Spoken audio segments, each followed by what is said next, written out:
આપણા જીવનમાં શાંતિ મેળવવા માટે આપણે હંમેશા બહારની દુનિયા તરફ જ જોઈએ છીએ.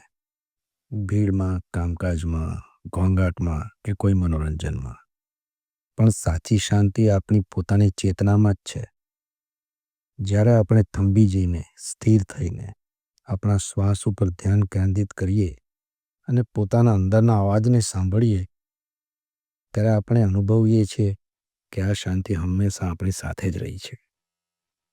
આ શાંતિ કોઈ દૂરની વસ્તુ નથી કે કોઈ પારકી વસ્તુ પણ નથી. આ માત્ર એક ક્ષણની જાગૃતતા છે, જ્યારે આપણે આપણી અંદરના ચીર સ્થિર સાક્ષી સાથે જોડાઈએ છીએ. થોડી ક્ષણો માટે સ્થિર થઈ જઈએ, પોતાની જાતને અંદરથી અનુભવીએ અને જાણીએ કે આ શાંતિ હંમેશા આપણી અંદર જ છે.